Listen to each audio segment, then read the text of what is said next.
بسم اللہ۔ ایک بہت ہی زبردست اور خوبصورت دعا کہ جب وہ قبول ہو گئی تو سمجھیں آپ کی دنیا اور آخرہ سنور گئی، آپ کو دنیا اور آخرہ کی بہترین چیز مل گئی۔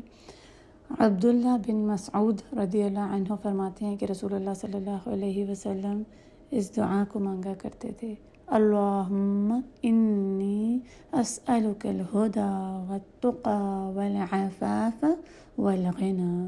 اے اللہ، میں آپ سے ہدایت، پرہیزگاری، تقوی، پاک دامنی اور دل کی بے نیازی کا سوال کرتی ہوں۔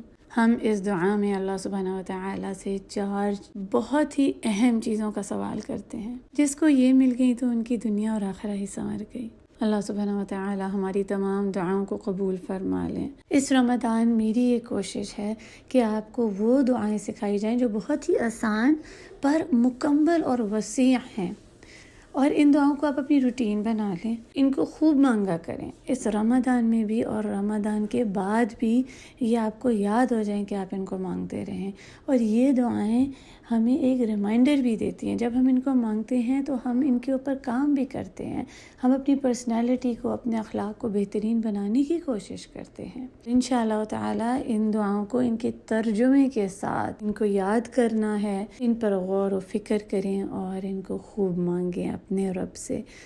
آج کا جو نیکی کا عمل ہے وہ ہے کھانا کھلانا، وہ جس کے پاس کھانے کو نہیں ہے۔ یہ بہت ہی بڑا نیکی کا کام ہے، اور ایسا نیکی کا کام کہ جس کے بارے میں اللہ سبحانہ و تعالیٰ آخرہ میں ہم سے سوال کریں گے۔ جیسے کہ ایک حدیث میں آتا ہے کہ آخرہ میں اللہ سبحانہ و تعالیٰ پوچھیں گے، اے ابن آدم، میں نے تم سے کھانا مانگا پر تم نے مجھے کھانے کو نہیں دیا۔ بندہ جواب میں کہے گا، یا رب، آپ کو میں کیسے کھلا سکتا ہوں، آپ تو تمام جہانوں کے مالک ہیں۔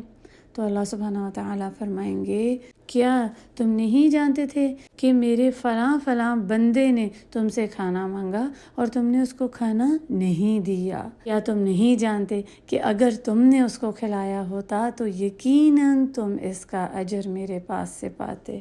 اللہ اکبر۔ آج کتنے ہی لوگ ہیں جو بھوک سے مر رہے ہیں، اور ہم سب جانتے ہیں کہ جو فلسطینیوں کے اوپر کھانا بند کر دیا گیا ہے، کتنا بڑا ظلم ہو رہا ہے۔ تو اب ہم کچھ سمجھ پائے ہیں کہ بھوک کا درد کیا ہوتا ہے، اور خاص طور پر رمضان ہمیں سکھاتا ہے اللہ کی شکر گزاری، اور یہ کہ ہم اس نعمت کو دوسروں کے ساتھ بھی شیئر کریں۔ بہت سے طریقے ہیں کہ ہم بھوکوں کو کھانا کھلا سکیں۔ وہ جن کے پاس کوئی گھر نہیں ہے، کھانے کو نہیں ہے، بہت سے ایسے پروگرام ہیں جو بے گھر لوگ ہوتے ہیں، ان کو میلز فراہم کی جاتی ہیں، پھر بہت سی ڈونیشنز لی جاتی ہیں تاکہ جو ضرورت مند فیملیز ہیں ان کو پہنچا دیا جائے کھانا۔ اسی طرح ہمارا بھی ایک ہیلپ گروپ ہے جس میں ضرورت مند لوگوں کو، ضرورت مند فیملیز کو جن کے پاس کھانے کو نہیں ہے یا ان کو اس کی مشکلات ہیں، ان کو بھی میلز فراہم کیے جاتے ہیں۔ اور مزید معلومات کے لیے آپ ایڈمنس کو کانٹیکٹ کر سکتے ہیں۔ دوسروں کو کھانا کھلانا نیکی کا ایک ایسا بہترین عمل ہے جو ہمیں آسانی سے جنت میں لے کے جا سکتا ہے، اور ہم بہت سے اجر کما سکتے ہیں۔ اور خاص طور پر رمضان میں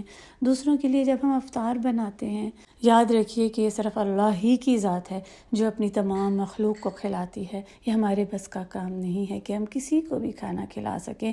تو جب بھی کسی کو کھلائیں تو اس کے اوپر احسان نہ جتائیں، بلکہ یہ کہیں کہ میں تو صرف اللہ کی رضا کے لیے کھلا رہی ہوں، اور بدلے میں نہ کوئی تم سے شکریہ چاہتی ہوں اور نہ ہی کوئی بدلہ چاہتی ہوں۔ اللہ اکبر، کیونکہ یہ نیکی کی توفیق بھی اللہ ہی کی طرف سے ہے۔ اللہ سبحانہ و تعالی ہمیں بھی ان لوگوں میں سے کر دے اور ہمیں ذریعہ بنا دے جو دوسروں کو کھانا کھلائیں۔